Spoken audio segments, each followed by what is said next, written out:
ہماری یہ قرآن class number 188 کی اسٹوڈیو ریکارڈنگ ہونے جا رہی ہے۔ آج انشاءاللہ تعالی ہم سورہ بنی اسرائیل سے سٹارٹ لیں گے۔ پارہ نمبر 15 کا آغاز بھی ہو رہا ہے اسی سورت سے۔ سورہ بنی اسرائیل قرآن حکیم میں سورت نمبر 17 ہے، مکی سورت ہے، اور اس سورت کے دو نام ہیں۔ ایک سورہ بنی اسرائیل جو حضرت یعقوب علیہ السلام کی اولاد سے ریلیٹڈ، کیونکہ حضرت یعقوب علیہ السلام کا لقب تھا اسرائیل، اللہ کا بندہ۔ یہ اسرائیل کی جو سٹیٹ ہے اس وقت، جو اس وقت مسلمانوں کی سب سے بڑی دشمن ہے، یہ بھی حضرت یعقوب علیہ السلام کی نسبت سے انہوں نے رکھا ہے، کیونکہ اولاد تو وہ انہی کے ہیں۔ تو اس سورت کا نام ہے بنی اسرائیل، یعنی اسرائیل کی اولاد۔ حضرت یعقوب علیہ السلام کے 12 بیٹے تھے جو بنو اسرائیل کہلائے، اور انہی کے وہ 12 قبیلے تھے۔ دوسرا اس سورت کا نام ہے سورۃ الاسراء۔ الاسراء والمعراج، یہ اللہ کے محبوب صلی اللہ علیہ وآلہ وسلم کا معجزہ ہے۔ الاسراء عربی زبان میں کہتے ہیں رات کے وقت جو سفر اختیار کیا جاتا ہے۔ عرب ملکوں میں جو آپ کو قرآن ملتے ہیں ان میں اس سورت کا نام سورۃ الاسراء لکھا ہوا ہوتا ہے۔ ہمارے یہاں عجم میں سورہ بنی اسرائیل، یہ دونوں الفاظ سورت کے اندر موجود ہیں۔ قرآن حکیم کی جو سورتوں کے نام ہیں یہ بھی رسول اللہ صلی اللہ علیہ وآلہ وسلم کے بتانے پر رکھے گئے ہیں، اور ان کو وحی کے ذریعے بتایا گیا۔ جس طرح قرآن نازل ہوا، سورتوں کے نام بھی بتائے گئے، اور جو مشہور نام ان سورتوں کے ہیں وہ انہی سورتوں کے اندر موجود ہیں۔ بنی اسرائیل کا لفظ بھی آئے گا اس سورت میں، الاسراء کا لفظ شروع میں آ جائے گا۔ قرآن حکیم کی اور بھی کئی سورتیں ہیں جن کے ایک سے زیادہ نام ہیں۔ سورہ حامیم السجدہ، سب کانٹیننٹ میں اسے ہم سورہ حامیم السجدہ کہتے ہیں۔ ایک اور سورت ہے اسے سورہ الف لام میم السجدہ، لیکن اسے صرف سورہ سجدہ کہا جاتا ہے۔ حامیم السجدہ جو ہے وہ سورت نمبر 41 ہے۔ اس کا دوسرا نام ہے سورہ فصلت، کتاب فصلت آیاتہ، یہ نام بھی اس کے اندر موجود ہے۔ عرب ملکوں میں آپ کو اس سورت کا نام سورہ فصلت ملے گا، یہاں ہم اجمیوں کے ہاں یہ چیز زیادہ مشہور ہوگی۔ اس کے علاوہ ایک اور سورت ہے سورۃ الغافر۔ ہمارے یہاں پہ سب کانٹیننٹ کے جو قرآن ہے اس میں آپ کو اس کا نام سورہ المؤمن ملے گا۔ عرب ملکوں میں وہ سورہ غافر کے نام سے، یہ دونوں الفاظ اس میں موجود ہیں۔ بنی اسرائیل کا ایک مؤمن تھا جس کا خطبہ اللہ تعالیٰ نے نقل کیا ہے فرعون کے درباریوں کے اندر، فرعون کی غیر موجودگی میں، اس کی وجہ سے اس سورت کا نام سورہ المؤمن ہے۔ اس کے علاوہ بھی اور کئی صورتیں ہیں۔ سورۃ الفاتحہ کے تو کتنے نام ہیں، الفاتحہ تو مشہور ہے، ام القرآن یعنی قرآن کی ماں۔ تو یہ جو صورتوں کے نام ہوتے ہیں یہ نبی صلی اللہ علیہ وآلہ وسلم نے تعلیم فرمائے ہوئے ہیں۔ ایک سے زیادہ ناموں کی وجہ سے بعض اوقات جن لوگوں کو اس کے بارے میں علم نہیں ہوتا وہ کنفیوژن کا شکار ہو جاتے ہیں۔ میں اپنا آپ کو بتاتا ہوں، جب مجھے نہیں پتا تھا نا، مجھے کسی نے عرب کے ایک قاری کی کیسٹ دی، یہ میں یعنی اپنے میٹرک لائف کی بات کر رہا ہوں، تو اس پہ سورہ غافر لکھا تھا۔ میں نے کہا یار سورہ غافر تو میں نے قرآن میں کوئی ایسی سورت نہیں جس کا نام غافر ہو۔ وہ بیسیکلی سورۃ المؤمن کا نام وہاں پہ غافر چلتا ہے۔ سورہ توبہ مشہور نام ہے، لیکن اسے سورہ برا بھی کہا جاتا ہے، یعنی اس میں برات کا اعلان کیا گیا اللہ اور اس کے رسول کے دشمنوں کے اگینسٹ۔ یہ دونوں لفظ اس میں موجود ہیں۔ التوبہ اس حوالے سے ہے کہ 3 صحابہ کی توبہ کا بیان اس میں آیا اینڈ میں جا کے۔ تو ایک سے زیادہ نام ہو سکتے ہیں۔ چونکہ سورہ بنی اسرائیل یہ ایک ایسی صورت ہے کہ اس کے 2 نام ہیں، لہٰذا میں نے یہ کلیریفیکیشن ضروری سمجھی۔ اب چونکہ یہ مکی صورت ہے تو مکی صورتوں کا اسلوب مینلی تو دعوت توحید کے اعتبار سے ہے، لیکن اس صورت میں صرف دعوت توحید نہیں ہے، اس کے علاوہ بھی کافی ساری چیزیں ہیں عقائد اور نظریات کے اعتبار سے، اور حقوق العباد کے حوالے سے 10 کمانڈمنٹس کا جو قرآنک ورژن ہے، جو بنی اسرائیل کو اللہ تعالیٰ نے بڑے بڑے 10 احکامات دیے تھے، وہ بھی اس میں آ جائیں گے۔ اس کے علاوہ منکرین خدا کو دلائل کے ذریعے جو دعوت حق ہے وہ بھی اس میں آ جائے گی۔ بنی اسرائیل کی ہسٹری کے 2 بڑے واقعات کا ذکر اسپیسیفکلی اس کے اندر آئے گا۔ اس کے علاوہ کافی کچھ اس کے اندر موجود ہے، وہ ساتھ ساتھ جب آئے گا انشاءاللہ میں اس کو تفصیلاً بیان کروں گا۔ اعوذ باللہ من الشیطان الرجیم، بسم اللہ الرحمن الرحیم۔ سبحان الذی اسری بعبدہ لیلا من المسجد الحرام، پاک ہے وہ ذات، پاکی ہے اس ذات کے لیے، یہ دونوں معنی درست ہے۔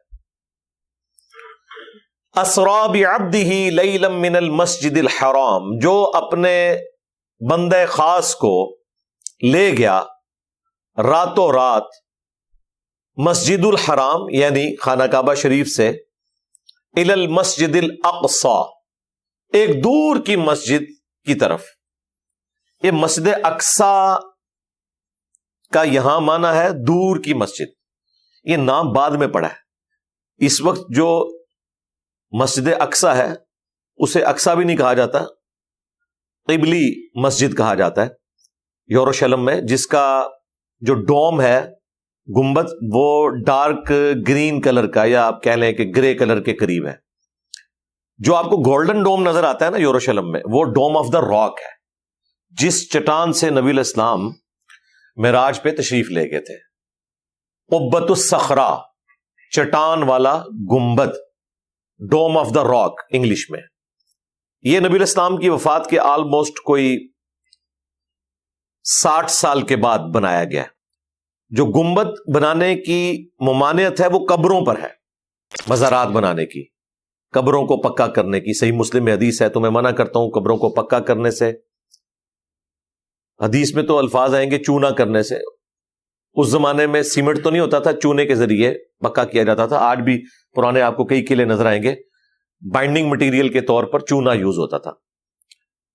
قبروں کو پکا کرنے سے، ان پر عمارت بنانے سے، اور ان پر بیٹھنے سے، فزیکلی بیٹھنا بھی توہین ہے، ویسے اس پہ مجاور بن کے بیٹھنا بھی، یہ بھی نبی الاسلام نے منع فرما دیا۔ لیکن اس چٹان کے اوپر جہاں سے نبی الاسلام معراج پر تشریف لے گئے تھے، یادگار کے طور پر اتنا بڑا گنبد بنایا گیا، جو گنبد خضرا سے بھی بڑا ہے۔ وہ اسی لیے بنایا گیا کہ اسے پروٹوکول دیا گیا، اور رسول اللہ کی قبر مبارک پہ اس لیے نہیں بنایا گیا تھا کہ نبی الاسلام نے منع کیا۔ یہ تو 650 سال کے بعد 678 ہجری میں ایوبی ڈائنسٹی میں مملوک سلطنت کا ایک بادشاہ تھا الملک المنصور قلاوون، اس نے یہ لکڑی کا گنبد رکھا تھا۔ اس کی پوری ہسٹری میں نے کئی ویڈیوز میں بیان کیا، آج وہ ٹاپک نہیں ہے۔ میں صرف یہ بتانا چاہ رہا ہوں کہ وہ جو ڈوم آف دا راک ہے وہ اس چٹان کے اوپر ہے جہاں سے نبی الاسلام معراج پہ تشریف لے گئے تھے۔ وہ پورے کا پورا جو پہاڑ ہے نا، بیسیکلی وہ یروشلم کا وہ پہاڑ جسے ایلیا بھی کہا جاتا ہے، بیت المقدس بھی کہا جاتا ہے، مسجد اقصی بھی کہا جاتا ہے، وہ پورا پہاڑ ہی حرم ہے۔ وہ جو ابھرا ہوا حصہ ہے، اسی حرم کے اوپر ڈوم آف دا راک بھی موجود ہے، اسی پہ بعد میں مسجد بھی تعمیر کی گئی، اور باقی جو یہودیوں کی اپنی اعتبار سے جو اس کے ساتھ عقیدت وابستہ ہے وہ الگ، وہ پورے کا پورا حرم ہے۔ مسلمانوں کے جو 3 حرم ہیں ان میں آتا ہے، جو بخاری مسلم میں حدیث ہے کہ نبی الاسلام نے فرمایا کہ اونٹوں کے کجاوے بت کسو سوائے 3 مساجد کے، بیت اللہ شریف نمبر 1، نمبر 2 مسجد نبوی شریف، نمبر 3 مسجد اقصی۔ بیت المقدس اس وقت اسے اقصی کہا جاتا تھا، یعنی دور کی مسجد، اس کا نام نہیں تھا اقصی۔ ایون آج بھی کسی مسجد کا نام اقصی نہیں، وہ ہم بول دیتے ہیں، اسے قبلی موسک کہا جاتا ہے۔ بخاری مسلم میں ایک اور حدیث ہے، نبی الاسلام سے پوچھا گیا سب سے پہلے کون سی مسجد بنائے گی، تو نبی الاسلام نے فرمایا کہ بیت اللہ شریف۔ پوچھا گیا اس کے بعد، تو فرمایا مسجد اقصی، مسجد ایلیا یروشلم میں جو، یعنی وہ حرم۔ اور پھر نبی علیہ السلام سے پوچھا گیا کہ ان کے درمیان فرق کتنا ہے، تو آپ نے فرمایا 40 سال کا فرق ہے۔ سورہ ال عمران میں بھی آیا نا کہ پہلا گھر جو لوگوں کے لیے مقرر کیا گیا وہ ہے جو بکہ میں ہے۔ بکہ اور مکہ یہ ایک ہی شہر کی دو پروننسیشن ہے، جس طرح ہمارے پڑوسی ملک میں بمبے اور ممبئی، میم اور با کے ساتھ۔ تو آپ کو اسرائیلی روایتوں میں تورات کے اندر بکہ کے نام سے ہی ملے گا اس کا ذکر۔ تو یہ دونوں الفاظ چلتے تھے، بکہ با کے ساتھ اور مکہ میم کے ساتھ، یہ دونوں الفاظ۔ تو نبی اسلام نے فرمایا کہ 3 مسجدوں کے سوا ایکسٹرا آرڈنری ثواب کی نیت سے سفر اختیار نہیں کرنا۔ یہ 3 مسجدیں ہیں جن کے لیے تم اونٹوں کے کجاوے کر سکتے ہو، یہ اسپیشل پروٹوکول والی جگہ ہیں، یہ تینوں مسلمانوں کے لیے حرم ہے، بیت اللہ شریف، مسجد نبوی اور بیت المقدس، جسے مسجد ایلیا بھی کہا جاتا ہے۔ یروشلم اس جگہ کا نام ہے، اور اقصی دور کی مسجد، یہ سارے الفاظ اس کے لیے استعمال ہوتے ہیں۔ باقی اگر آپ اس کا نقشہ دیکھیں جو میں نے ویڈیو میں کئی دفعہ دکھایا ہے، اس نقشے میں آپ کو یہ آلموسٹ کوئی 500 سے 700 میٹر دور وہ مسجد نظر آئے گی اس ڈوم آف دا راک سے، اس چٹان کے اوپر، اور ایک طرف دیوار گریہ بھی نظر آئے گی جو ہیکل سلیمانی وہاں پر تھا، جو ٹائٹس نے 70 عیسوی میں حملہ کر کے، وہ ہسٹری اب آج آ بھی جائے گی، گرا دیا تھا ایک دیوار جسے دیوار گریہ کہتے ہیں، اس کے سامنے وہ تورات اس طرح کر کے رو رو کے پڑھ رہے ہوتے ہیں، یاد کر رہے ہوتے ہیں، اور اسی ٹیمپل کو اب انہوں نے 30 دفعہ تعمیر کرنا ہے، اور پھر ان کا عقیدہ ہے کہ وہ مسیح آئے گا، یعنی کہ دجال ہماری نظر میں جس مسیح کا ذکر تھا وہ تو آ کے چلا بھی گیا، عیسیٰ ابن مریم جو اوریجنل مسیح تھے۔ اسی لیے ہم دجال کو بھی کہتے ہیں مسیح الدجال، دجال بھی مسیح ہے اور عیسیٰ ابن مریم بھی مسیح ہے، وہ یسوع مسیح اوریجنل مسیح، یہ جھوٹا مسیح، مسیح الدجال، دجل کہتے ہیں جھوٹ بولنے والے کو، فراڈ کرنے والے کو۔ تو دجال بھی مسیح ہے، وہ بھی مسیح ہے، وہ بھی کئی ایک چیزیں کر کے دکھا دے گا، آسمان سے بارش برسائے گا، ایک مردے کو بھی زندہ کر کے دکھا دے گا، کھیتیاں بھی اس کی وجہ سے فراوانی کے ساتھ ان میں بھی پھل پڑیں گے، اناج اگیں گے، یہ سب کچھ ہوگا، وہ مسیح الدجال ہے۔ تو یہ ایسی جگہ ہے جو تمام آسمانی ریلیجن کے لیے متبرک ہے، کرسچنز کے لیے بھی ہے، کیونکہ عیسیٰ ابن مریم کی پیدائش وہاں ہوئی ہوئی ہے۔ قرآن میں بھی ذکر ہے کہ وہ لوگوں سے الگ ہو کے مشرقی طرف چلی گئی تھی، اسی بیت المقدس میں، اور وہاں پر بیت اللہ میں ایک جگہ ہے جہاں پر موزانہ طور پر حضرت عیسیٰ ابن مریم جو ہے وہ پیدا ہوئے سیدہ مریم سے۔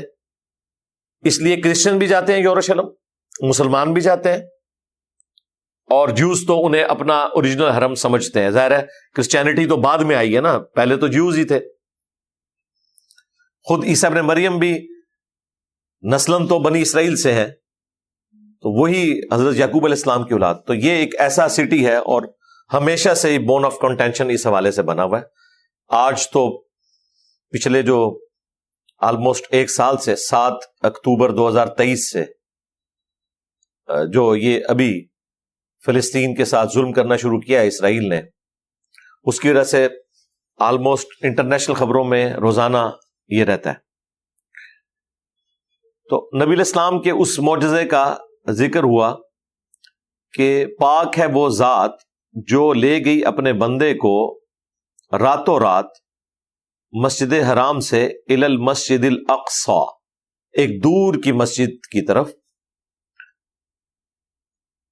الذی بارکنا حولہ، یہ وہ جگہ ہے کہ جس کے ارد گرد ہم نے بابرکت ماحول رکھا ہوا ہے۔ یعنی یہ یروشلم حرم ہے، ظاہر ہے، ہزاروں انبیاء کا مسکن ہے، خود سیدنا ابراہیم علیہ السلام کا مسکن بھی اس اعتبار سے بھی بابرکت ہے۔ پھر وہاں پہ جو ہیکل سلیمانی تھا اس میں دعوت توحید بلند ہوتی تھی، جہاں توحید کا ذکر ہو وہ بابرکت جگہ ہے۔ یہ سیر جو کروائی گئی اس کا مقصد کیا ہے؟ لِنُرِيَهُ مِنْ آیاتنا، تاکہ ہم اپنے بندے کو اپنی خاص نشانیاں دکھائیں۔ اب وہ جو نشانیاں ہیں وہ کیا ہیں؟ وہ بے شمار نشانیاں تھیں نبی علیہ السلام کو جو دکھائی گئیں اس سفر میں۔ اس کو ہم مشہور واقعہ معراج کہتے ہیں، اس پہ میری تفصیلی ویڈیوز ریکارڈڈ ہیں۔ پچھلی دفعہ جو قرآن کلاسز ریکارڈ ہوئی تھی اس میں 3 لیکچرز 1.5 گھنٹے کے انہی آیات کے اوپر میں نے ریکارڈ کروائے تھے اور پورے واقعہ معراج ڈسکس کیا تھا. اس کے بعد بھی مختلف اوقات میں میری ویڈیوز آ چکی ہیں پورے ریفرنسز کے ساتھ. واقعہ معراج لکھیں، ساتھ لکھیں انجینئر محمد علی مرزا، تو ساری ویڈیوز کھل جائیں گی. بخاری اور مسلم کی وہ ساری احادیث میں نے اس میں کور کی ہے. بیسیکلی اس معجزے کا نام ہے الاسراء والمعراج. مشہور تو واقعہ معراج ہے لیکن یہ 2 حصوں پر مشتمل ہے. الاسراء جو یہاں پہ ذکر رات کا سفر، والمعراج اور بلندیوں کا سفر. الاسراء تھا بیت اللہ شریف سے لے کر مسجد ایلیا یروشلم، مسجد اقصی بیت المقدس تک، اور پھر اس چٹان سے آسمانوں کا سفر، وہ ہے والمعراج، معراج ہے. اس کو ملا کر ہم الاسراء والمعراج کہتے ہیں. اس سفر کا ذکر بھی قرآن میں سورۃ النجم کے اندر آیا ہے. الاسراء کا ذکر یہاں پر آیا. تفصیلات اس کی بخاری اور مسلم میں آئی ہیں، وہ کافی ڈیٹیلڈ طلب احادیث ہیں. اس میں جہاں یہ ذکر ہے اللہ تعالیٰ کی نشانیوں کا، تو وہ کئی ایک نشانیاں اس سفر کے دوران. سب سے پہلی تو نشانی یہ ظاہر ہوئی بخاری مسلم میں جو تفصیلاً حدیث موجود ہے واقعہ معراج کی، اس میں یہ ہے کہ جنت سے ایک برتن لایا گیا اور نبی علیہ السلام کا سینہ مبارک چاک کر کے آپ کا دل آب زمزم میں اس برتن کے اندر دھویا گیا، پھر رکھا گیا. پھر نبی علیہ السلام کے لیے ایک سواری آئی جو خچر سے تھوڑی سی کم بلند تھی، براق، اور نبی علیہ السلام نے فرمایا کہ جہاں نگاہ پڑتی تھی وہاں اس کا قدم پڑتا تھا. اتنی تیز سواری تھی جس پر سوار ہو کر نبی علیہ السلام کو بیت اللہ شریف سے مسجد اقصی، جو آلموسٹ 40 دن کا سفر تھا پیدل اس زمانے میں، وہ راتوں رات طے کروایا گیا. پھر صحیح مسلم میں آتا ہے کہ نبی علیہ السلام کو وہاں پر حضرت جبرائیل علیہ السلام نے کہا کہ آپ امامت فرمائیں، جہاں پر تمام انبیاء جمع کیے گئے تھے. یہ برزخی معاملہ تھا، یہ فزیکلی کوئی ایسا معاملہ نہیں کہ جس کو لوگ آبزرو کر سکیں، اور نہ ہم یہ کہتے ہیں کہ یہ واقعہ کوئی خواب میں ہوا ہے. یہ ہوا بیداری میں ہے، لیکن اس کا موڈ برزخی تھا، کوئی اور آبزرو نہیں کر سکتا. ورنہ 1 لاکھ سے زیادہ بندہ کسی شہر میں جمع ہو تو وہاں تو شور مچ جائے گا. وہ کسی کو پتا بھی نہیں چلا. بیت المقدس میں نبی علیہ السلام نے امامت کی، وہیں پہ نبی علیہ السلام کی ملاقات کروائی گئی مختلف انبیاء سے. مسلم شریف میں کافی تفصیل ہے، بخاری شریف میں موجود ہے. فرشتوں سے ملاقات ہوئی، اور اس سفر کے دوران سنن نسائی میں تفصیلاً حدیث موجود ہے. دلائل النبوہ امام بیہقی کی کتاب میں بھی، المعجم الکبیر طبرانی میں بھی، کہ نبی علیہ السلام کو جب یہاں سے لے جایا گیا تو راستے میں آپ کو مدینہ شریف میں پڑاؤ کروایا گیا. وہاں نبی علیہ السلام نے 2 نفل پڑھے اور پھر حضرت جبرائیل نے بتایا کہ یہ طیبہ ہے، عنقریب آپ کا مسکن بننے والا ہے. واقعہ معراج نبی علیہ السلام کے مکی دور کے بالکل اینڈ پہ ہوا ہے، کیونکہ نمازوں کا تحفہ اسی میں آیا، اور مدینہ شریف میں 5 نمازوں کا شیڈیول آیا. مکہ شریف میں تو صرف رات کی قیام اللیل تھی. یہ بالکل اینڈ پہ واقعہ ہوا ہے. تاریخ یہ جو مشہور ہے 27 رجب، یہ کوئی ثابت نہیں ہے. پھر اس کے بعد نبی علیہ السلام کو اسی حدیث میں آتا ہے کہ کوہ طور دکھایا گیا، جہاں اللہ تعالیٰ کی موسیٰ علیہ السلام کے ساتھ ملاقات ہوئی تھی، جیسا کہ اس کی شان کے لائق ہے، اور گفتگو ہوئی تھی.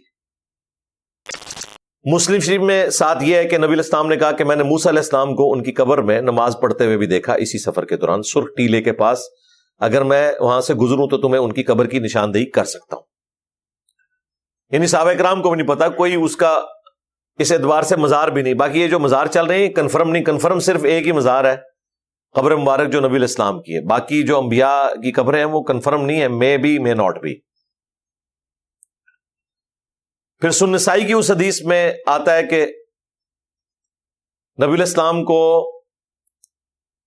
بیت اللحم لے جایا گیا، جہاں حضرت عیسیٰ علیہ السلام کی پیدائش ہوئی تھی. یعنی انبیاء کرام کی جو نسبتوں والی جگہ ہیں ان جگہوں پہ نبی علیہ السلام نے پھر وزٹ بھی کیا، وہاں پہ نمازیں بھی پڑھی. اس کے علاوہ بخاری مسلم میں آتا ہے کہ جب میں معراج سے واپس آیا تو کافروں نے مجھے جھٹلانا شروع کیا. وہ تو ماننے کے لیے تیار ہی نہیں تھے کہ ایک رات میں کوئی شخص بیت المقدس تک جا سکتا ہے، آسمانوں پہ جانا تو بہت دور کی بات. تو وہ حضور سے پھر سوال کرنا شروع ہو گئے کہ آپ بتائیں کہ بیت المقدس کے دروازے کتنے ہیں، سیڑھیاں کتنی ہیں. جو شخص ایک بار گیا ہو زندگی میں، وہ بھی رات کے وقت، اس نے اس قسم کا تو کوئی ڈیٹا نوٹ نہیں کیا ہوتا. تو بخاری مسلم کے الفاظ ہیں، نبی الاسلام نے فرمایا کہ میں اتنا پریشان ہوا کہ اعلان نبوت کے بعد کبھی بھی اتنا پریشان نہیں ہوا تھا کہ یہ مجھ سے سوال پوچھ رہے تھے اور مجھے ان کے جوابات نہیں آتے تھے. میں حتیم کعبہ میں کھڑا ہوا، اللہ تعالیٰ نے پورا یروشلم اٹھا کے میری نگاہوں کے سامنے کر دیا. وہ جو مجھ سے پوچھتے جاتے تھے میں بتاتا جاتا تھا. نبی الاسلام کو دجال بھی دکھایا گیا اس سفر میں، عیسیٰ ابن مریم بھی دکھائے گئے، حضرت ابراہیم علیہ السلام بھی. پھر آسمانوں پر، ہر آسمان کے اوپر مختلف انبیاء سے ملاقاتیں ہوئیں، اور الٹیمیٹلی 7ویں آسمان کے اوپر حضرت ابراہیم علیہ السلام سے ملاقات ہوئی. اور اس کے بعد نبی علیہ السلام کو سدرۃ المنتہا، جو انتہا ہے مخلوق کے لیے، وہاں تک لے جایا گیا. آپ نے فرمایا کہ میں نے قلم کے چلنے کی آواز بھی سنی، اور وہیں پر اللہ تعالیٰ سے ملاقات ہوئی جیسا کہ اس کی شان کے لائق ہے. دیدار والا معاملہ اس میں نہیں تھا، وہ انشاءاللہ الٹیمیٹلی ہوگا، کیونکہ اگر نبی علیہ السلام کو دیدار معراج میں ہو جاتا، یہ ایک واحد غیبی چیز تھی جو باقی تھی، وہ بھی نبی علیہ السلام سے اٹھ جاتی. وہ اللہ تعالیٰ نے انعام آخرت میں رکھا ہے. البتہ خواب میں نبی علیہ السلام کو دیدار ہوا، جامع ترمذی میں حدیث موجود ہے، مسند احمد میں. شب معراج صرف ملاقات ہوئی، اس میں 5 نمازیں فرض ہوئی، پہلے 50 ہوئی، پھر موسیٰ علیہ السلام نے سفارش کی، وہ کم ہوتے ہوتے نبی علیہ السلام واپس جاتے تھے، وہ 5 رہ گئی، 1 مہینے کے روزے اور 3 تحفے صحیح مسلم میں آیا کہ ملے. نمبر 1 5 نمازوں کا تحفہ، نمبر 2 سورۃ البقرہ کی آخری 2 آیات، اور نمبر 3 آپ کا جو بھی امتی شرک نہیں کرے گا اسے at the end of the day معاف کر دیا جائے گا اپنے گناہوں کا عذاب بھگتنے کے بعد. اس کے علاوہ بھی واقعہ معراج سے متعلق کافی ساری چیزیں ہیں. نبی علیہ السلام کو جہنمیوں کا عذاب دکھایا گیا، جنتیوں کا جنت میں پہنچنا دکھایا گیا. یہ آپ علیہ السلام کو مستقبل کا وقت پہلے ہی دکھا دیا گیا. یہ سب کچھ معجزانہ چیزیں تھیں. انہیں سائنس میں داخل کرنا، سائنس کے ذریعے ثابت کرنا، یہ بالکل بدعت ہے. اگر کوئی معجزہ سائنٹیفکلی ثابت ہو جائے تو وہ معجزہ ہی نہیں رہے گا. معجزے کا مطلب ہی یہ ہے کہ عقل کو عاجز کر دینے والی چیز. آیتن، اللہ کی نشانی. بعض لوگ تھیوری آف ریلیٹیوٹی کے ذریعے سے ثابت کرتے ہیں، ان بیچاروں کو ریلیٹیوٹی کا پتہ ہی نہیں. آئنسٹائن سن لے تو وہ بھی ہنسے ان کے اوپر، انہیں پتہ ہی نہیں کہ وہ کیا چیز ہے، اور اسے واقعہ معراج ثابت کر رہے ہوتے ہیں. اللہ کے بندو، وہ جو سپیڈ آف لائٹ آپ بتا رہے ہیں، اس کے بعد اس کا انجام کیا ہوتا ہے وہ بھی بتائیں. واقعہ معراج اس طریقے سے تو نہیں ہے. پھر اس سپیڈ پہ ٹریول کرنے کے لیے آپ کو ایسا لباس چاہیے کہ جس سے آپ ٹریول کر سکیں. یہاں تو شٹل، آپ کو پتا ہے ایک چھوٹی سی ٹائل ٹوٹی تھی تو وہ پوری شٹل جو ہے وہ تباہ ہو گئی تھی. اس طرح تو نہیں ہوتا. کولمبیا شٹل جو تھی تو نبی علیہ السلام نے تو کوئی خلائی لباس نہیں پہنا ہوا تھا. یہ اب کس سائنس سے آپ ثابت کریں گے؟ معجزہ. معجزہ کبھی بھی سائنٹیفکلی ریپروڈیوس نہیں ہو سکتا، ورنہ اس نبی کی نبوت گئی.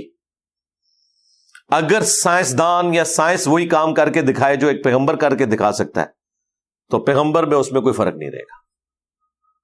سب کچھ ہو سکتا ہے. جو انبیاء نے معجزے دکھائے وہ ریپروڈیوس نہیں ہو سکتے. مثلا نبی علیہ السلام کا معجزہ بخاری مسلم میں ہے کہ آپ کی مبارک انگلیوں سے پانی کے چشمے جاری ہوئے.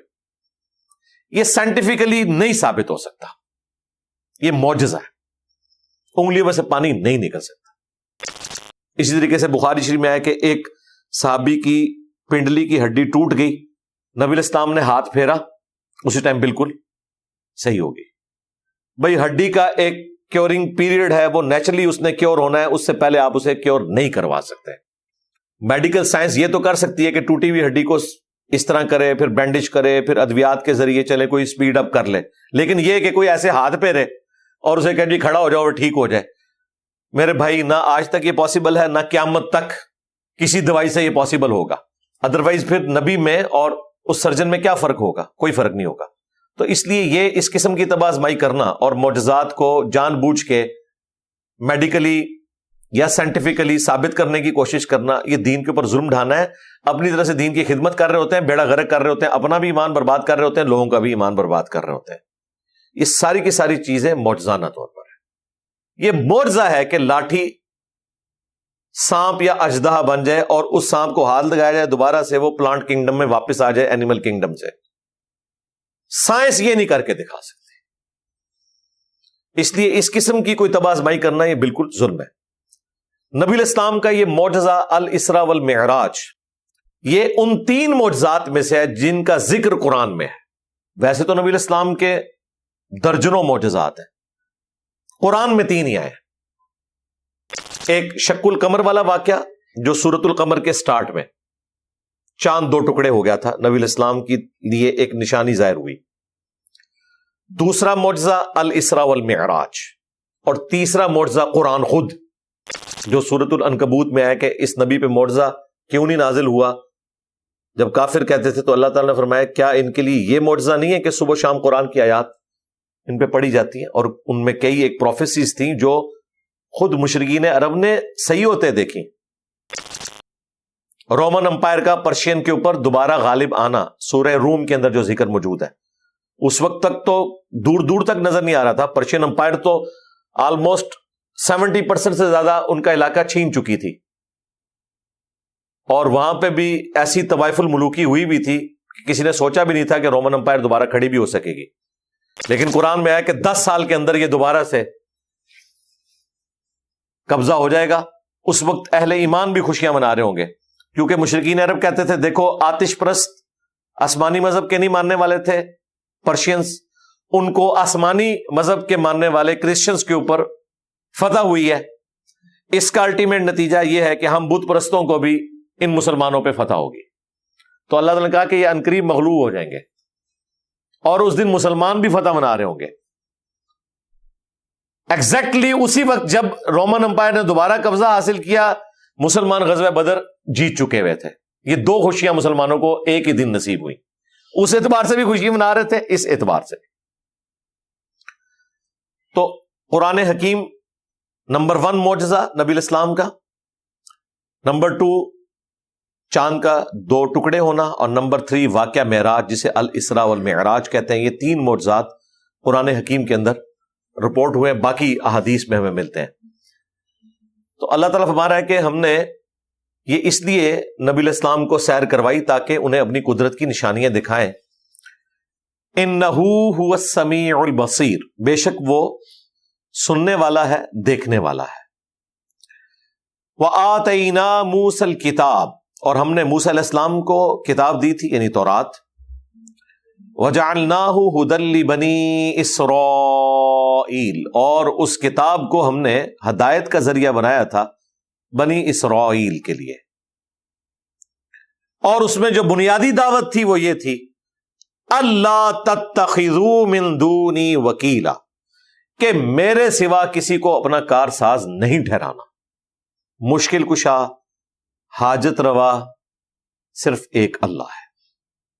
دیکھ لیں اعلیٰ حضرت کا ترجمہ میرے سامنے، ترجمہ انہوں نے بالکل ٹھیک کیا ہے کہ میرے سوا کسی کو کارساز نہ ٹھہراؤ.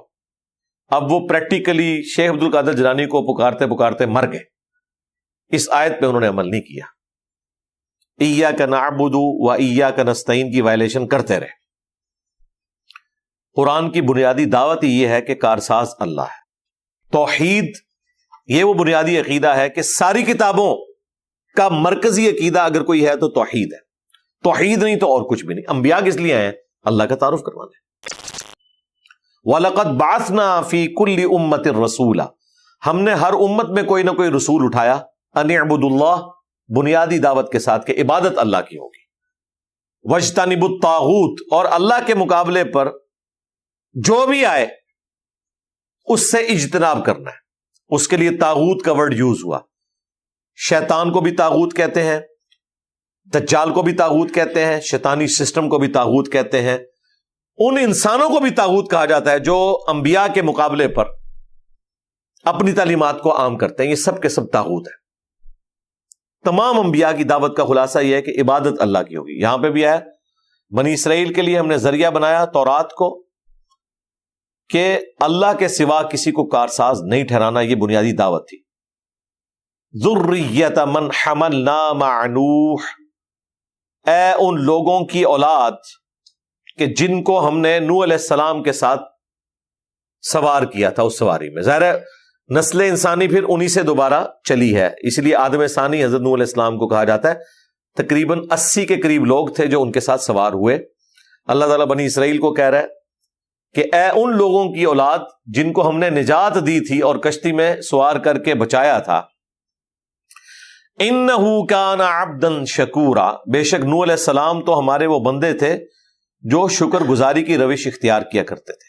یعنی نوح علیہ السلام موحد تھے، ان کے ساتھ موحدین سوار ہوئے، وہ اللہ کے شکر گزار تھے، لیکن تم لوگ شرک میں مبتلا ہو کر اللہ تعالیٰ کی نافرمانی کر کے ناشکری کر رہے ہو، جبکہ جن کی اولاد تم ہو وہ تو اللہ تعالیٰ کے شکر گزار بندے تھے۔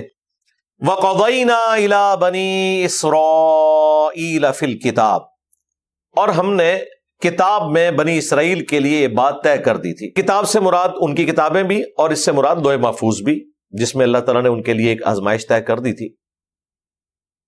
لَتُفْسِدُنَّ فِي الْأَرْضِ، کہ ضرور بالضرور تم زمین میں فساد کرو گے، مرتین، 2 دفعہ، وَلَتَعْلُنَّ عُلُوًّا كَبِيرًا، اور ضرور تم بڑی سرکشی اور غرور کرو گے۔ یعنی 2 دفعہ ایسے ہوگا کہ تم سرکشی مچاؤ گے۔ یہ اللہ تعالیٰ نے ان کی تقدیر میں طے کر دیا تھا۔ اس میں ایک چیز امپلائڈ تھی کہ 2 دفعہ عروج ملے گا، کیونکہ سرکشی آتی اس وقت ہے جب انسان عروج پہ ہوتا ہے۔ غریب آدمی کے لیے 2 وقت کی روٹی بھی مشکل ہوتی ہے، یعنی 2 عروج تمہیں ملیں گے اور پھر اس کے بعد 2 عذاب کے کوڑے تم پر آئیں گے۔ اب ان کا ذکر آ رہا ہے، یہ جو بنی اسرائیل کی ہسٹری ہے۔ فَإِذَا جَاءَ وَعْدُ أُولَاهُمَا، پس جب ان میں سے پہلی باری کا وقت آیا، یعنی جب عروج پہ تم لوگ پہنچ چکے ہوئے تھے، اس کے بعد تم نے جو اللہ تعالیٰ کی نافرمانیاں کی، اس کے اگینسٹ جو عذاب کا وقت آیا، بعثنا علیکم عبادا لنا اولی بأس شدید، تو ہم نے تم پر اپنے سخت لڑائی لڑنے والے بندے مسلط کر دیے۔ فجاسوا خلال الدیار، تو وہ شہروں میں داخل ہو گئے، تلاش کرنا شروع ہو گئے تمہیں۔ وکان وعدا مفعولا، اور اللہ کا یہ وعدہ پورا ہوا۔ یہ وعدہ پورا ہوا جناب 587 قبل مسیح، حضرت عیسیٰ علیہ السلام سے آلموسٹ 550 سال پہلے۔ حضرت موسیٰ علیہ السلام جب بنی اسرائیل کو لے کر نکلے ہیں، یہ آلموسٹ عیسیٰ علیہ السلام سے 1400 سال پہلے کی بات ہے، اور نبی علیہ السلام سے آلموسٹ 2000 سال پہلے کی بات۔ اور آپ کو پتا ہے کہ وہ آ تو رہے تھے یروشلم کی طرف، جو حضرت ابراہیم علیہ السلام کا مسکن تھا۔ وہ تو ایک حادثاتی طور پہ اللہ تعالیٰ نے ایک ڈیسٹنی مقرر کی تھی۔ یوسف علیہ السلام چونکہ پہنچ گئے تھے مصر میں، پھر بنی اسرائیل وہاں آباد ہوئی، وہاں پہ انہیں حکومتی لیول پہ غلبہ بھی مل گیا، پھر وہاں پہ ایک نیشنل موومنٹ غالب ہوئی، انہوں نے بنی اسرائیل کو شکست دے کے انہیں غلام بنا لیا، پھر غلامی کا دور ان کا چلتا رہا، لیکن انہیں یہ امید تھی کہ ایک ہادی اور منجی آئے گا جو ہمیں نجات دے گا۔ موسیٰ علیہ السلام کی شکل میں وہ بندہ آیا، اللہ تعالیٰ نے ان کے ذریعے بنی اسرائیل کو نجات دی، فرعونی ڈبوئے گئے۔ پھر موسیٰ علیہ السلام 6 لاکھ کے لشکر کو، جو 50 ہزار کے آلموسٹ 12 قبیلے تھے، جو بنی اسرائیل کے 12 قبائل تھے، وہ لے کر نکلے۔ فرعون ان کے تعاقب میں آیا اور وہ ایک سمندری جھیل میں غرق کر دیا گیا۔ یہ دریائے نیل کو کراس نہیں کر رہے تھے، میڈیٹرینین سی کو جو نہر سوئز ملاتی ہے آج کی ڈیٹ میں بحر احمر کے ساتھ، یعنی ریڈ سی کے ساتھ، وہ جو پتلی سی آپ کو ایک نظر آ رہی ہے سعودی عرب کے نقشے کے لیفٹ سائڈ کے اوپر، جس کے کارنر کے اوپر یمن بھی ہے، وہ ریڈ سی ہے۔ اس کو ملاتی ہے اوپر میڈیٹرینین سی کے ساتھ نہر سوئز جو مصر میں سے گزرتی ہے. وہ پہلے نہر سوئز نہیں ہوتی تھی. یہ تو گوروں نے اس چیز کو آبزرو کیا اور انہوں نے وہ نہر سوئز نکالی. ادروائز ہزاروں کلومیٹر کا سفر کر کے پورے افریقہ سے گھوم کے تجارتی قافلے ایشیا کی طرف آتے تھے. یہ آلموسٹ آپ سمجھ لیں 14-15 ہزار کلومیٹر کا فرق پڑ گیا. دنیا میں ریولوشن آ گئی نہر سوئز کے بننے سے. اس کو بنے ہوئے بمشکل 150 سال ہوئے ہیں. تو نہر سوئز بیسیکلی جس راستے پہ بنائی گئی ہے نا, وہاں پہ سمندری جھیلیں ہوا کرتی تھی چھوٹی چھوٹی. ان جھیلوں کو جوڑ کے ایک نہر پکی بنا دی گئی. یعنی پہلے جھیل, پھر خشکی, پھر جھیل, لیکن ظاہر اسے کراس تو کرنا پڑتا تھا. انہی میں سے کسی ایک جھیل کو حضرت موسیٰ علیہ السلام نے کراس کیا تھا. انہی میں ہی کوئی ایسی ایک جھیل تھی جہاں اصحاب سبت والا واقعہ بھی پیش آیا, مچھلیوں کے شکار والا. دریائے نیل تو مصر کے اندر ہے, یہ سمندری جھیل وہ کراس کر رہے تھے. ظاہر بہت بڑی جھیل تھی, اس میں آسا مارا, اللہ تعالیٰ نے راستہ نکالا اور وہاں پر پھر انہیں بھی اتنی ان کے دماغ مارا گیا کہ اس وقت کلمہ پڑھ لیتے, مسلمان ہو جاتے کہ یہ اتنا بڑا معجزہ ایک پیغمبر کے ہاتھ پہ ظاہر. وہ بھی نہیں, الٹی بیوقوفی کی کہ اسی راستے پہ چلنے شروع ہو گئے. وہاں سے بنی اسرائیل تو دوسرے کنارے سے نکل گئے, یہ سینٹر میں تھے دونوں طرف. پھر اللہ تعالیٰ نے سمندر کو ملا دیا, جو قرآن میں ہے کہ پہاڑ کے برابر موجیں تھیں, مل گئی, تباہ و برباد ہو گئے. آخری وقت پہ اس نے پھر کہا کہ میں بنو اسرائیل اور موسیٰ اور ہارون کے رب پر ایمان لایا, لیکن اللہ تعالیٰ نے فرمایا کہ اب تو کوئی موقع ہی نہیں ہے. تو حضرت موسیٰ علیہ السلام لے کر نکلے. اس کے بعد پھر ظاہر اللہ تعالیٰ نے دنیا کو اسباب کے ساتھ جوڑا ہوا ہے. یہ لوگ ہلے ہوئے تھے جنتی خوراکوں کے. ریگستان میں ہر وقت ایک بہت بڑا بادل ان کے اوپر سایہ کرتا تھا, اس لیے انہوں نے سروائیو کیا. جنتی خوراکیں, من اور سلوا. رات کے وقت شبنم پڑتی تھی, وہ میٹھی بندیاں بن جاتی تھیں, اسے من کہا جاتا تھا. سلوا ایک خاص قسم کا پرندہ آتا تھا اور وہ جھنڈ کے جھنڈ آتے تھے, وہ آرام سے انہیں پکڑتے تھے تو کھاتے تھے. پھر انہوں نے کہا ہم تو اگتا چکے ہیں, ہم نے تو اب کوئی زمین کی چیزیں جو ہے کھانی ہے, گندم کھانی ہے, مسور کی دال, اسی طریقے سے پیاز اور یہ ساری چیزیں. ظاہر ہے وہ تو چسکے والی چیزیں ہیں. تو اللہ تعالیٰ میں اگر یہ ہے تو پھر اس کے لیے محنت کرنی پڑے گی, یہ آپ کو جنت سے نہیں ملے گا. اور محنت کے لیے ریگستان میں تو ظاہر ہے یہ محنت کرنے سے کچھ نہیں ہونا. اس کے لیے پھر تمہیں یروشلم کو فتح کرنا ہوگا, کافروں سے نجات دلانی ہوگی. وہاں کی سرزمین بڑی زرخیز ہے, تو وہاں جا کے تم کھیتی باڑی کر لینا, اور اس کے لیے پھر جہاد اور قتال کرنا پڑے گا. وہ انہوں نے سیدھا انکار کر دیا. انہوں نے کہا موسیٰ اور ان کا رب جا کے لڑے, ہم تو بھائی جنتی خوراکوں کے ہلے میں, تو ہم تو کوئی محنت نہیں کر سکتے, سیدھی سی بات ہے. اس کا اینڈ رزلٹ یہ نکلا کہ موسیٰ علیہ السلام نے ان کے لیے بد دعا کر دی. دعائے ضرر قرآن میں رپورٹ ہوئی ہے کہ ان کے اور میرے درمیان تفریق ڈال دے. سب سے پہلے تو حضرت ہارون علیہ السلام فوت ہوئے, پھر موسیٰ علیہ السلام بھی فوت ہو گئے. وہ وہیں ریگستان میں دفن ہو گئے, کوئی مزار نہیں ان کا بنا. ان کے خلیفہ بنے جوشوا ابن نون. یہ 40 سال پھر بھٹکتے رہے, قرآن میں آیا انہی ریگستانوں میں. 40 سال میں جو نسل وہاں پہ جوان ہوئی, انہوں نے پھر بھی ٹف ماحول دیکھا تھا. انہوں نے پھر ریکویسٹ کی وقت کے پیغمبر سے کہ آپ کوشش کریں اس حوالے سے, تو ہم آپ کے ساتھ ہیں. پھر اللہ تعالیٰ نے جوشوا ابن نون, جو پہلے صحابی تھے حضرت موسیٰ علیہ السلام کے, بعد میں پیغمبر بنے, ان کی سرکردگی میں آہستہ آہستہ فلسطین کا پہلے وہ شہر جیریکو فتح ہوا, جس کے دروازے سے انہیں کہا گیا تھا کہ ہتاتن کہہ کے داخل ہونا ہے. وہاں بھی انہوں نے ہنتاتن کہنا شروع کر دیا. اس کے اوپر بھی اللہ تعالیٰ کا ان پہ غضب نازل ہوا. اس طرح کرتے کرتے بہرحال انہوں نے آہستہ آہستہ پورے کے پورے فلسطین کو اس حوالے سے اپنے زیر تسلط کر لیا. لیکن ظاہر ہے اس میں کافی ٹائم لگا, اور یہ جو بڑے لیول کا ان کا عروج آیا, وہ آیا حضرت داؤد علیہ السلام نے جب جالوت کو قتل کیا. طالوت جو تھے وہ سموئیل نبی سے ریکویسٹ کی بنی اسرائیل نے کہ ہم پورا علاقہ جہاد اور قتال کے ذریعے حاصل کریں گے، آپ ہمارے لیے کوئی بادشاہ مقرر کریں جو سبا سالار ہو ہمارا۔ تو طالوت کو وحی کے ذریعے مقرر کیا گیا۔ یہ یعنی نبی نے وحی کے ذریعے مقرر کیا تھا، یہ وہ والے بادشاہ نہیں جو یہ آپ کے بنو امیہ بنو باز کے بادشاہ ہیں جو بدماشی سے مسلط ہوئے ہیں، یہ وحی کے ذریعے۔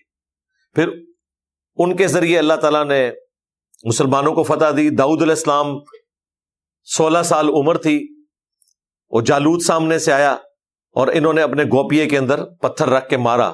وہ آپ کو ویڈیوز میں وہ سین بھی فلمایا ہوا ہے، میں سورۃ البقرہ میں اس واقعے کو تفصیل سے بیان کر چکا ہوں۔ بال وہ قتل ہو گیا۔ پھر طالوت علیہ السلام نے اپنی بیٹی کا نکاح کیا حضرت داؤد علیہ السلام سے، جو گڈریا تھے، عام سے انسان تھے۔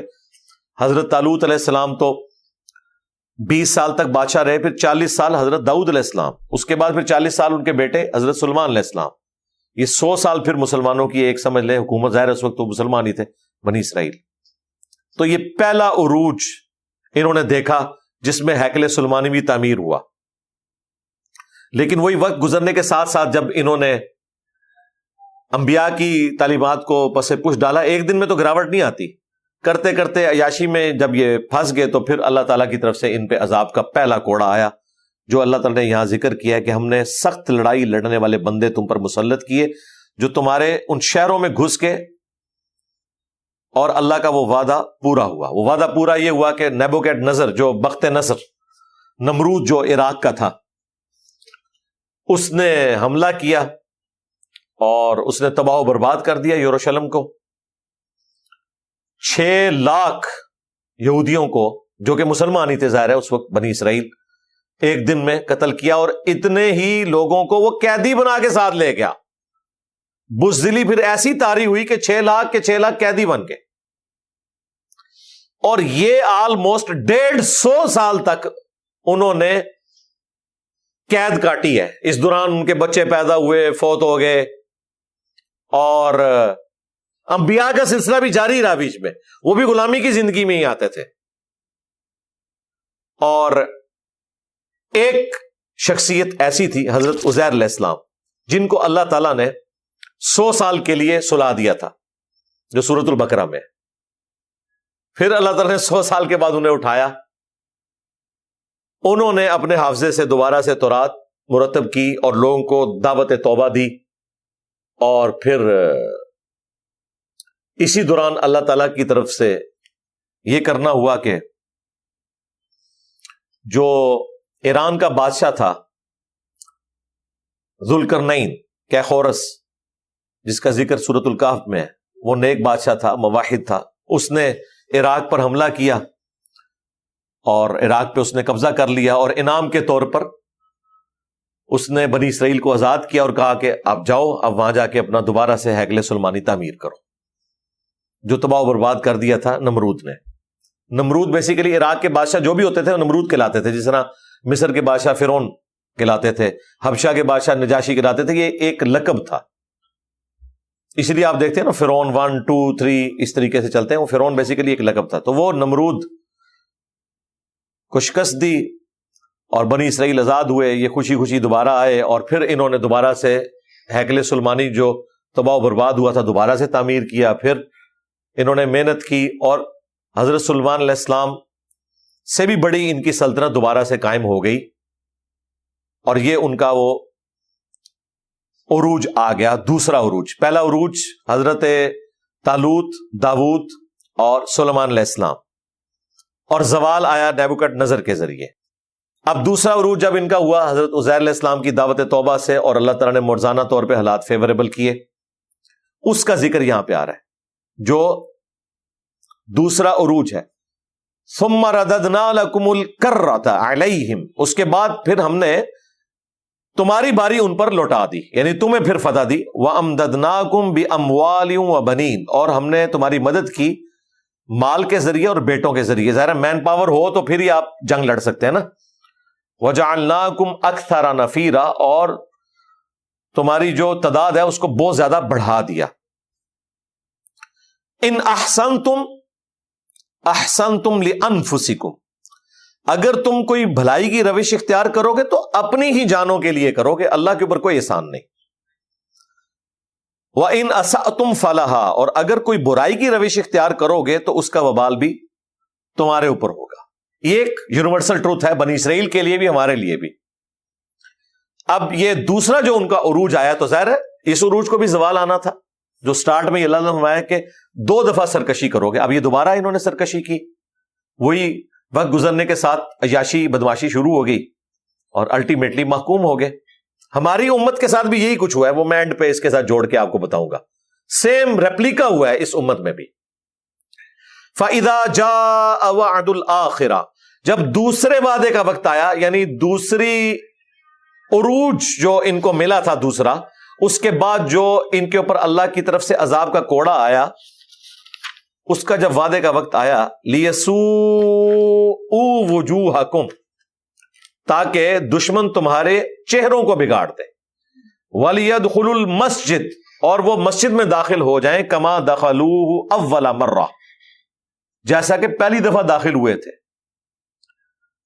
وَلِيُتَبِّرُوا مَا عَلَوْا تَتْبِيرًا، اور جس چیز میں بھی قابو پائیں اس کو تباہ و برباد کر کے رکھتے. دیکھیں اللہ تعالیٰ جو یہ بیان کر رہا ہے نا، وہ اس طرح بیان کر رہا ہے کہ جس طرح اللہ تعالیٰ دشمنوں والی سائڈ پہ کھڑا ہے. پہلی دفعہ کہا ہم نے اپنے سخت لڑائی لڑنے والے بندے مسلط کیے تاکہ تمہاری اینٹ سے اینٹ بجا دے. کون سے بندے؟ جو کافر تھے.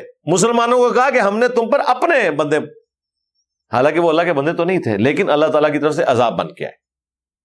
یہاں پہ بھی، اور مسجد کی بھی اینٹ سے اینٹ بجا دے. مسجد تو اللہ کی تھی. جب عذاب آتا ہے پھر یہ کچھ ہوتا ہے. یہ دوسری تباہی کب ہوئی کہ وہ جو انہوں نے مکابی سلطنت قائم کر لی تھی، حضرت سلیمان علیہ السلام والی حکومت کے بعد جو بربادی ہوئی، اور دوبارہ سے عزیر علیہ السلام کی دعوت توبہ سے اور ذوالقرنین بادشاہ نے جو مہربانی کی، اس کے بعد جو انہوں نے قائم کی تھی، تو اسی دوران پھر اللہ تعالیٰ نے حضرت عیسیٰ ابن مریم کو ان میں مبعوث کیا، کیونکہ ان کے اندر خرابیاں تو آ چکی تھیں. انہوں نے بجائے انہیں قبول کرنے کے ان کے اوپر طرح طرح کے الزامات لگائے، قتل کے فتوے جاری کر دیے. وہ تو اللہ تعالیٰ نے معجزانہ طور پہ حضرت عیسیٰ علیہ السلام کو بچا لیا، ادروائز انہوں نے تو انہیں قتل کر دینا تھا. بہرحال 33 عیسوی کے اندر حضرت عیسیٰ علیہ السلام کو اللہ تعالیٰ نے آسمانوں پہ اٹھا لیا جب ان کی عمر 33 ایئرز تھی. اب انہوں نے پیغمبر کا بھی انکار کیا ہوا تھا. آہستہ آہستہ ان کے ساتھ جو معاملات بگڑنے شروع ہو گئے. 70 عیسوی کے اندر نبی علیہ السلام کی پیدائش سے 500 سال پہلے ٹائٹس جو ایک رومن جنرل تھا، اس نے یروشلم کے اوپر حملہ کیا. وہ بت پرست تھے. اس وقت پھر انہوں نے یہ جو ذکر آیا نا کہ دوبارہ سے بندے داخل ہو جائیں، وہ پھر ٹائٹس نے حملہ کیا. اس نے پھر ہیکل سلیمانی جو دوبارہ تعمیر تھا توڑ کے رکھ دیا. ایک دیوار صرف سلامت رہی، وہ آج آپ کو جو ویلنگ وال جس کا میں نے شروع میں ذکر کیا، دیواریں گریا جس کے سامنے تورات وہ پڑھتے ہیں. اور اب وہ کہتے ہیں ہم نے 30 دفعہ اپنا ٹیمپل تعمیر کرنا ہے، پھر ہمارا مسایہ آئے گا. حالانکہ مسایہ آ کے جا چکا. ہاں، وہ اب تمہارے جعلی مسایہ کو قتل کرنے آئے گا. وہ مسایہ تھے عیسیٰ ابن مریم. یہ دجال کو اب مسایہ مان لیں گے. تو وہ ایک دیوار سلامت چھوڑی، باقی سب کچھ تباہ و برباد کر دیا. ایک دن میں 1,33,000 یہودی قتل ہوئے اور خون کی ندیاں بہا دی اس نے. اور پھر رومنز نے انہیں یروشلم سے نکال دیا. اس سے کہا جاتا ہے انتشار، ڈائسپورا ان کا. وہ ڈائسپورا بالفور ڈکلیریشن میں پچھلی صدی میں آ کے ان کا ختم ہوا ہے اور اسرائیل کی ریاست قائم ہوئی ہے. پچھلے آپ سمجھ لیں 1900 سال سے یہ پوری دنیا کے اندر پھیلے ہوئے تھے، ذلیل ہو رہے تھے. اور پھر ہٹلر نے جو ان کے ساتھ ظلم کیا، اس کی ریمیڈی کے لیے گریٹ برٹن نے انہیں اسرائیل میں پکا بسا دیا. اور یہ فلسطین کا مسئلہ 1948 میں اور پھر 67 اور پھر آج کل بھی وہی چل رہا ہے. اس کے اوپر میری تفصیلی ویڈیوز ہیں، وہ آپ دیکھ سکتے ہیں. یہ ساری کی ساری ان کی ہسٹری ہے. تو یہ جو دوسری دفعہ ٹائٹس نے حملہ کیا وہ رومنز تھے اور تباہ و برباد انہیں کیا. مسلمانوں کے ساتھ بھی سیم یہی کچھ ہوا ہے. یہ ڈاکٹر اسرار صاحب کی بہت بڑی ڈسکوری ہے. یہ انہوں نے ہائی لائٹ کیا ہے کہ یہ سیم 2 عذاب کے کوڑے مسلمانوں پہ بھی پڑے ہیں. اور ایسی ریزیمبلنس ہے ان میں کہ وہاں پر بنی اسرائیل کے اوپر جو پہلا کوڑا پڑا تھا وہ مشرقی طاقتوں نہیں، یعنی عراق سے نیبوکڈنیزر آیا تھا. مسلمانوں پہ بھی جو پہلا کوڑا پڑا ہے وہ بھی تاتاری بھی مشرق سے آئے تھے، جو سارا تباہ و برباد کر دیا انہوں نے. عباسی سلطنت بھی الٹ دی، اور وہ تو تھم ہی نہیں رہے تھے. وہ تو اللہ تعالیٰ نے ایک زوال کا معاملہ کیا، وہ ایک جنگ ہار گئے مملوک سلطنت سے، اور وہاں سے ان کا پھر ڈاؤن فال شروع ہوا. دوسرا عذاب کا کوڑا وہاں آیا مغرب سے، یعنی رومن سے. مسلمانوں پہ بھی دوسرا عذاب کا کوڑا جو آیا ہے وہ رومنز یعنی مغربی طاقتوں سے. گریٹ برٹن، کہیں پہ فرینچ آگے. ہم لوگوں نے بھی تو بمشکل 80 سال بھی نہیں ابھی ہوئے آزادی حاصل کی ہے. کن سے؟ مغربی طاقتوں سے. یہاں پہ ایسٹ انڈیا کمپنی جب انٹر ہوئی، انہوں نے کس طریقے سے مسلمانوں کو کرتے کرتے محکوم. آج سے آلموسٹ آپ 100 سال پہلے مسلمانوں کا کوئی اکا دکا ملک دکھا سکتے تھے، باقی سب محکوم ہو چکے تھے. یہ آج آپ کو 58 ملک جو نظر آ رہے ہیں، یہ تو ورلڈ وار 2 کی برکات ہیں. ہٹلر خود تو مرا، لیکن انہیں بھی اتنا کمزور کر گیا کہ انہوں نے مجبوراً پھر ہمیں آزادی دے دی. ادروائز ابھی بھی ہم انگریزوں کے قبضے میں ہوتے، ہمارا خون یہ نچوڑ رہے ہوتے. وہ جو اللہ نے قرآن میں کہا کہ ہم بعض کو بعض سے ٹکرواتے رہتے ہیں، اگر ایسا نہ ہوتا تو دنیا میں یہ سسٹم چل نہیں سکتا. بہرحال یہ ساری کی ساری ہسٹری تھی جو بنی اسرائیل کے ساتھ معاملہ ہوا. ان کے اوپر بھی 2 عروج 2 زوال آئے، لیکن دوبارہ ان کے اوپر عروج تیسری دفعہ نہیں آیا. مسلمانوں کے لیے خوشخبری ہے کہ ان کو ان 2 زوالوں کے بعد تیسرا عروج ملے گا امام محمد مہدی رضی اللہ تعالیٰ عنہ علیہ السلام کے ذریعے، اور پوری دنیا پہ وہ انصاف کو قائم کریں گے. امام محمد مہدی کے اوپر میری تفصیلی ویڈیوز ریکارڈ ہیں، وہ آپ دیکھ سکتے ہیں. مسلمانوں کے لیے خوشخبری ہے کہ یہ الٹیمیٹ جو تیسرا انقلاب آنا ہے، جو مسلمانوں کو عروج ملنا ہے، وہ خلافت راشدہ دوبارہ سے قائم ہوگی قرب قیامت میں. پھر عیسیٰ ابن مریم آئیں گے اور دجال کے فتنے کو ختم کریں گے. پھر وہ بھی دنیا میں حکمران کے طور پر رہیں گے، 40 سال رہیں گے، شادی کریں گے. ابھی ان کی شادی نہیں ہوئی ہوئی، 33 ایئرس کی ایج میں انہیں زندہ اٹھایا گیا. لہذا 33 سال اگر کسی کی شادی نہیں ہوئی ہوئی، کوئی پریشان ہونے کی ضرورت نہیں. حضرت عیسیٰ علیہ السلام کی بھی 33 سال کی عمر تک کوئی شادی نہیں ہوئی تھی. اگر کسی کی کراس کر گئی ہے تو حضرت موسیٰ علیہ السلام کی شادی 40 سال کی عمر میں ہوئی ہے، کوئی ٹینشن لینے کی ضرورت نہیں ہے. تو دنیا میں جب آئیں گے تو شادی کریں گے، ان کے بچے بھی ہوں گے. پھر جب وہ فوت ہوں گے تو قبر رسول کے ساتھ انہیں دفن کیا جائے گا، جو ایک قبر کی جگہ خالی ہے، جامعہ ترمذی میں موجود ہے. کہ اسرائیلی کتابوں میں یہ لکھا ہوا تھا کہ حضرت عیسیٰ ابن مریم رسول اللہ کے ساتھ دفن ہوں گے صلی اللہ علیہ وآلہ وسلم. کافی ساری چیزیں میں نے کور کر دی ہیں، کچھ جو رہ گئی انشاءاللہ اگلی کلاس میں ہم کور کریں گے. یہیں سے ہم سٹارٹ لیں گے. آیت نمبر 7 کے اوپر ہم نے اسے کمپلیٹ کیا ہے. پھر انشاءاللہ تعالیٰ اس کا لنک اگلی آیات کے ساتھ انشاءاللہ اگلے لیکچر میں. اللہ تعالیٰ سے دعا ہے جو حق بات میں نے کہی اللہ تعالیٰ ہمارے دلوں میں راسخ فرمائے. اگر جذبات میں میرے منہ سے کوئی غلط بات نکل گئی تو اللہ تعالیٰ معاف فرما دے، ہمارے دلوں سے اسے دھو بھی ڈالے. سبحانک اللہم و بحمدک اشہد ان لا الہ الا انت استغفرک و اتوب الیک وما علینا الا البلاغ المبین. جزاکم اللہ خیرا.